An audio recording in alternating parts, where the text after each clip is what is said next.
Assalamualaikum warahmatullahi wabarakatuh.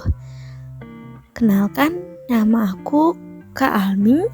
Di sini aku akan menjadi guru dalam video pembelajaran untuk anak-anak. Nah, untuk 4 pertemuan mata pelajaran bahasa Indonesia ke depan, kita akan menggunakan video pembelajaran seperti ini dan kita akan mengetahui banyak kosakata yang belum kita ketahui sebelumnya.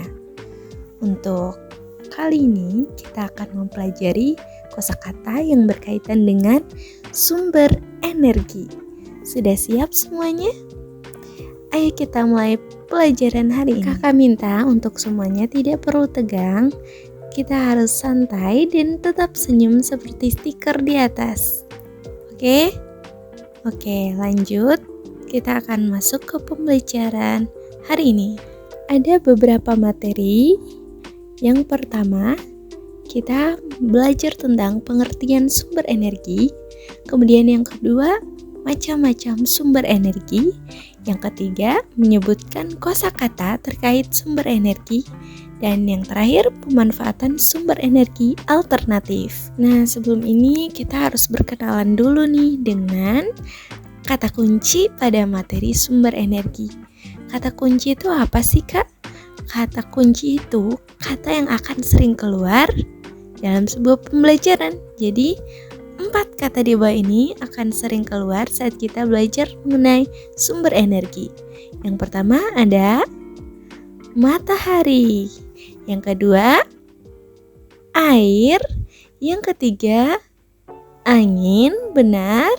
Yang terakhir, listrik. Oke, semuanya pasti pernah denger ini ya. Oke, kita lanjut. Kakak, sumber energi itu apa sih, Kak?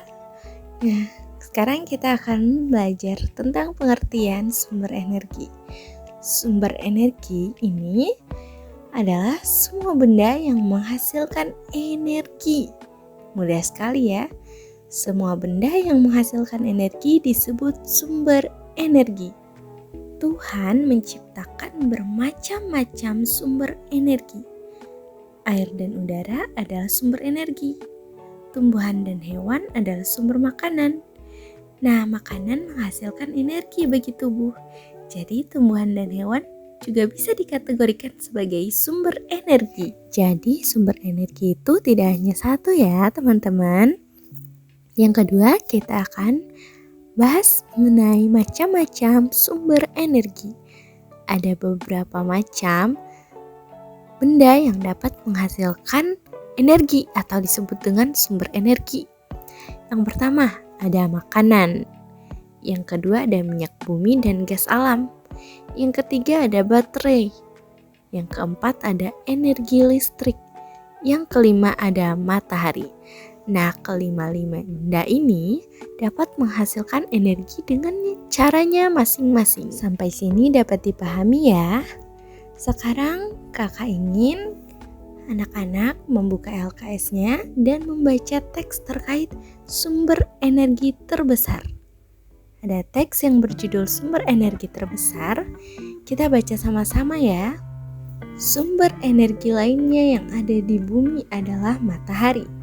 Matahari menghasilkan energi cahaya dan panas. Cahaya dan panas matahari merupakan sumber kehidupan di bumi. Matahari adalah sumber energi terbesar di bumi. Tanpa matahari, tumbuhan tidak dapat melakukan fotosintesis. Dari proses fotosintesis dihasilkan makanan dan oksigen. Makanan dan oksigen sangat penting bagi kelangsungan hidup manusia dan makhluk hidup lainnya. Selain membantu proses fotosintesis, sinar matahari juga merupakan sumber energi listrik. Jadi bisa dipahami bahwa matahari ini sungguh sumber energi yang paling besar ya. Nah, setelah membaca teks ini, anak-anak lihat nggak? Kakak sudah menandai beberapa kata yang berwarna-warni. Jadi setiap kelompok harap dicatat ya, satu kata satu kelompok. Kakak ingin kalian mencari makna dari kata yang sudah kakak warnai.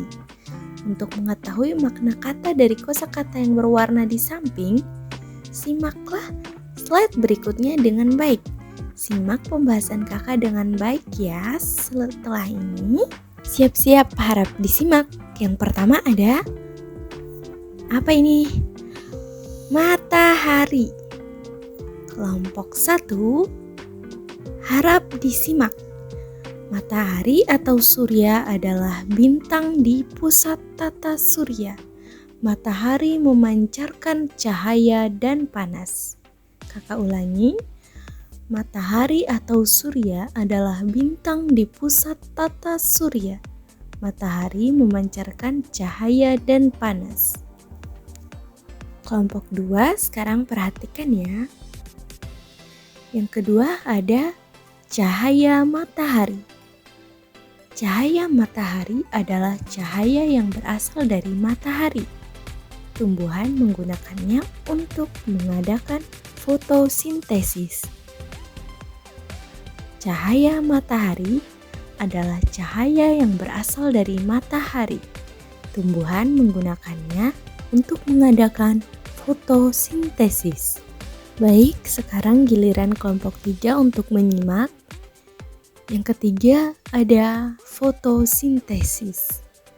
Fotosintesis adalah suatu proses pembuatan makanan yang dilakukan oleh tumbuhan dengan bantuan energi cahaya matahari.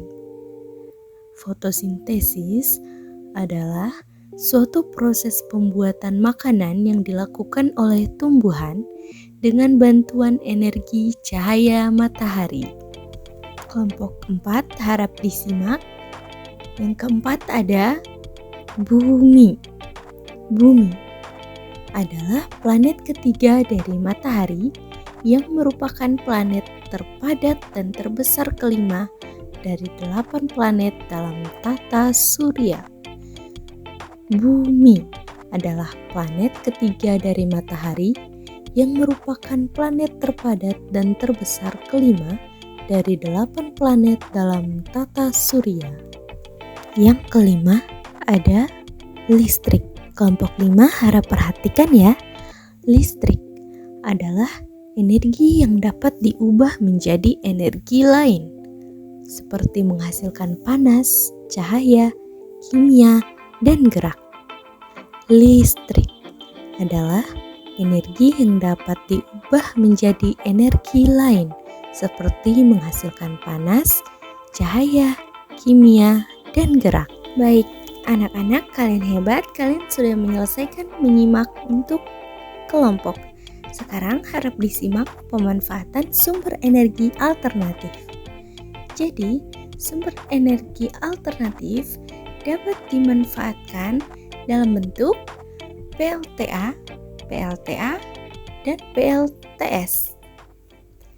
Yang pertama, PLTA, pembangkit listrik tenaga angin. Seperti kincir angin, bisa dilihat pada gambar ya. Yang kedua ada pembangkit listrik tenaga air. Tolong perhatikan baik-baik gambarnya. Yang ketiga ada pembangkit listrik tenaga surya. Silakan didengarkan dan disimak baik-baik penjelasan dari Ibu Guru tentang pemanfaatan sumber energi alternatif ya.